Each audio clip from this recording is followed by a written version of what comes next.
Fala, amantes da primeira vez, aqui é o Arlésio com mais um vídeo no canal. E hoje eu estou num lugar aqui bem diferente, ó. Vocês estão gostando? Esse aqui é o Parque do Carmo.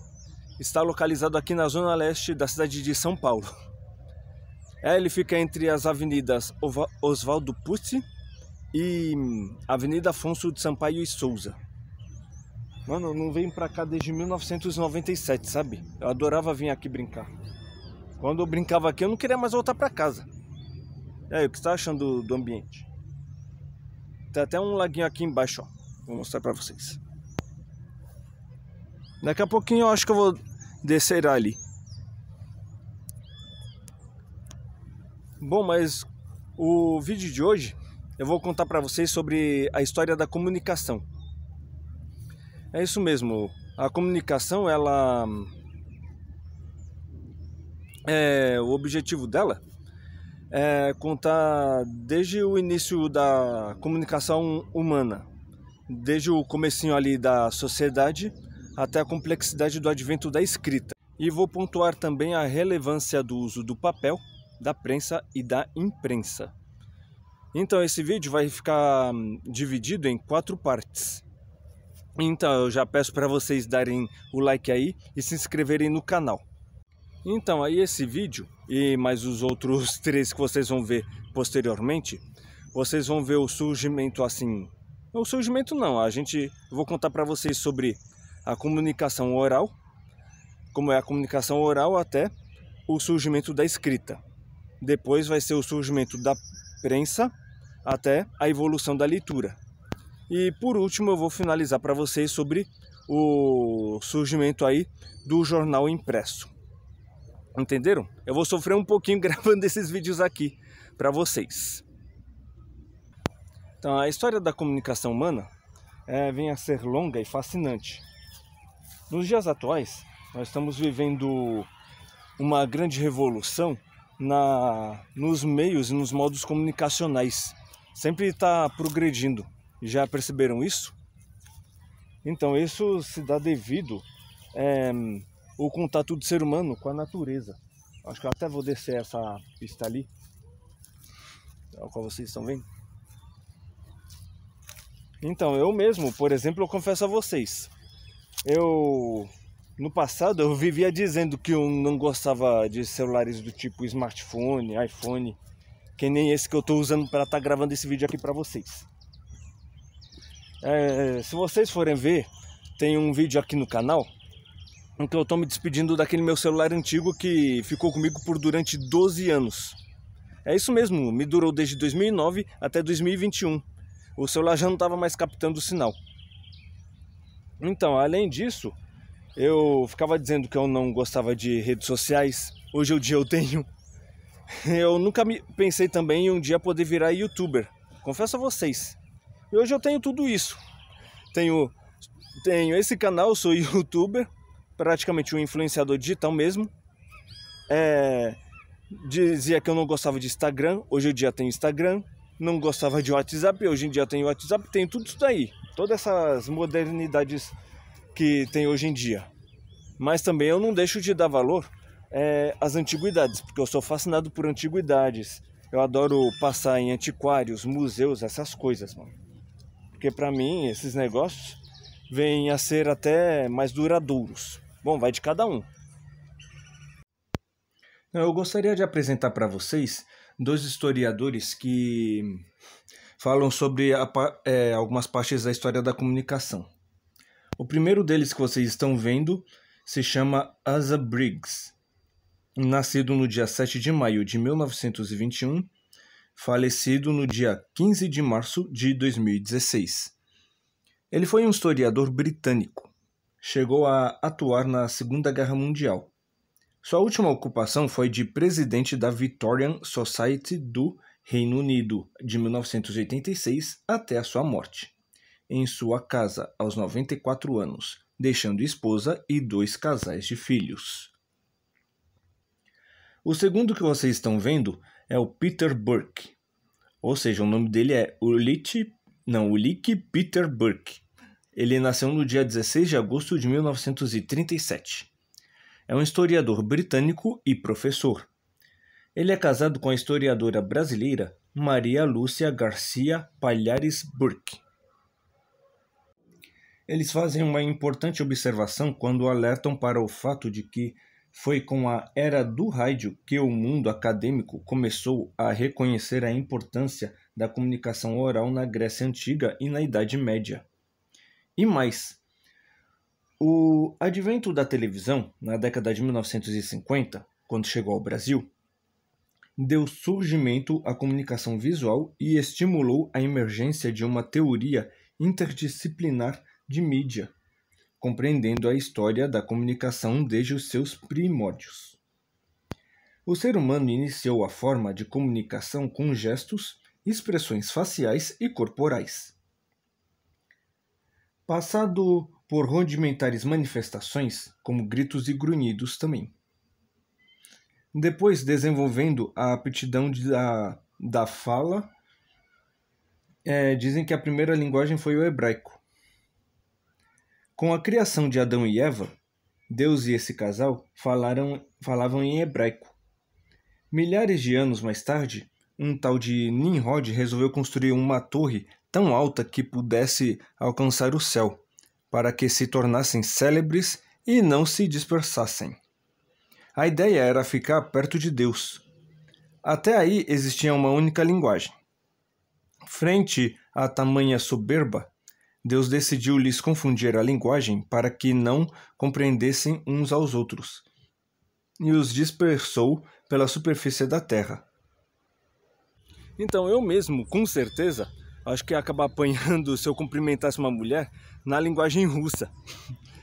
Por exemplo, oi em russo é privet, e se eu falar como está, seria как dela.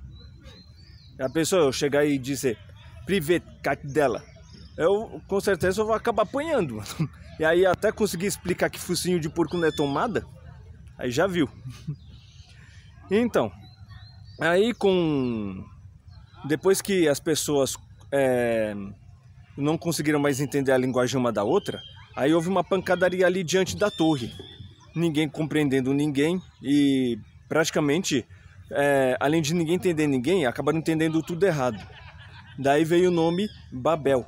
Babel significa confusão. É a Torre de Babel. Exatamente. Com o desenvolvimento constante da linguagem humana, os comportamentos aprendidos, as descobertas verificadas e os experimentos testados,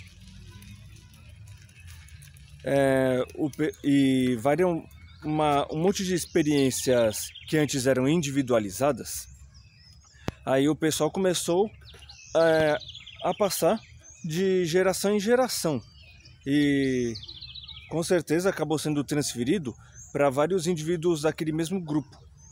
Houve um enorme ganho cultural que passou a ser fomentado por entre homens e mulheres por meio de informações que eram trocadas e registradas. Isso era mentalmente, até aquele momento. E para além de aumentarem muitas vezes as possibilidades de sobrevivência no âmbito de uma natureza bastante hostil à fragilidade do corpo humano, homens e mulheres descobrem as possibilidades da expressão imagética. Os primeiros desenhos criados pela humanidade representavam figuras de animais, plantas e vegetais variados, cenas da natureza ou episódios pontuais do cotidiano coletivo da época. Os desenhos passam a evoluir para formas mais complexas e exigentes no tocante à sua interpretação. Com o tempo, os desenhos do cotidiano começam a ser convertidos em escrita. A escrita nesse período não é a escrita moderna, familiar ao nosso tempo contemporâneo, mas antes a escrita pictográfica. Trata-se, portanto, de uma etapa da história da comunicação em que homens e mulheres ainda desenhavam objetos concretos, mas ali com a pretensão de formar relatos mais dilatados e consistentes.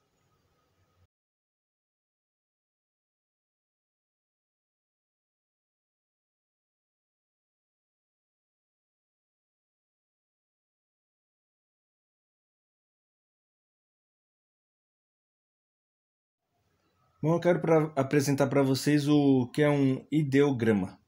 Bom, um ideograma, do grego ideia, significa ideia, e grafo, que quer dizer escrever, é um símbolo gráfico que representa uma ideia ou conceito, independente de qualquer idioma específico e palavras ou frases específicas. Algumas linguagens vêm a ser utilizado. Agora, o que é um hieróglifo? O hieróglifo foi o sistema de escrita formal usado no Egito Antigo para escrever o egípcio linguagem. A apresentação do alfabeto fenício. Bom, o alfabeto que possui consoantes e não vogais. Foi o sistema de escrita usado na Fenícia, que são as atuais Síria, Líbano e norte de Israel, que viria a dar origem a grande parte dos sistemas atuais. Período de 1050 a.C. a 150 a.C. As fontes históricas também podem ser classificadas de diversas maneiras. Nós temos fontes recentes ou antigas, tem públicas ou privadas, e tem aquelas que são representativas de material ou imaterial, etc. Também já foi muito valorizadas as fontes que são classificadas como escritas e não escritas. O que pode ser uma fonte escrita? Uma fonte escrita pode ser, por exemplo, uma carta, uma partitura, que mais? Aquelas que as anotações que a gente geralmente escreve em caderno, e por aí vai. Jornal também, livro, isso aí tudo classificado como uma fonte escrita. E aí, o que acharam desse laguinho aqui? Gostaram? Bom, agora o que vem a ser uma fonte não escrita? Voltando aqui para mim. Uma fonte não escrita geralmente pode ser até mesmo como um tipo de comunicação visual, como uma vestimenta aqui, uma roupa. Hoje eu não tô dark, né? Eu tô todo aqui de azul. Não sou o cantor aí Manuel Gomes, né? O do Caneta Azul. Não, brincadeiras à parte, pode ser uma vestimenta, até mesmo armas. É minha paixão, armas. Eu já falei isso aqui pra vocês. E o que mais? Pode ser um quadro, pode ser uma estátua. Eu espero que não chova, hein? Além de uma estátua, pode ser mais o quê? Eu posso até mesmo classificar como uma arquitetura. O que mais que pode ser? E por aí vai, até mesmo uma música, né? Aquelas que a gente fica ouvindo por aí. E assim vai. Esse daí vem a ser uma fonte não escrita. É mais mesmo fonte visual. O papel é fundamental para a história da preservação e manutenção do conhecimento humano.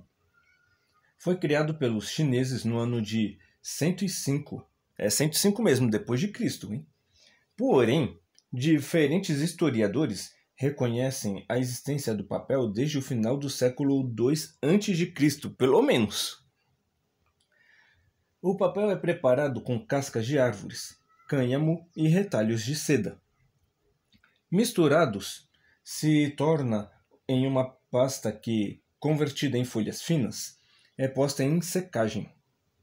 Por volta de um século e meio antes da era cristã, por mais de 1000 anos, o papel teve a sua grande popularidade por orientais e árabes, antes de ser conhecido e unânime nos centros europeus, estes dependentes do uso do papiro e de pergaminhos até então. O que vem a ser um papiro? Na verdade, é uma planta. Fazendo um preparo específico de sua planta e de seu caule, o papiro torna-se um excelente suporte para a escrita. E um pergaminho? Pergaminho é feito sobre a pele de um animal. Pode ser uma cabra, um carneiro ou mesmo uma ovelha. O pergaminho ainda é utilizado nos dias atuais, mas seu auge decorreu durante a Antiguidade e a Idade Média. O papiro e o pergaminho são os precursores do papel. O papel árabe chega à Europa por volta dos finais do século XI e início do século XII. seguramente por Espanha e Itália. França e Alemanha adotam a fabricação do papel no século XIV. No século XIII, no século VIII, desculpa. No século VIII, o papel e o pergaminho se encontravam escassos. Já no século XV, na Europa, o papel estava pronto para servir à tipografia. E aí, o que acharam desse vídeo hoje? Vocês gostaram? E aí, eu disse que ia chegar perto desse laguinho aqui, né? Cheguei. É um lagão também, hein, meu? Olha que grande quantidade de água. Ah, e debaixo tem mais. E aí, o que vocês acharam desse vídeo? Gostaram?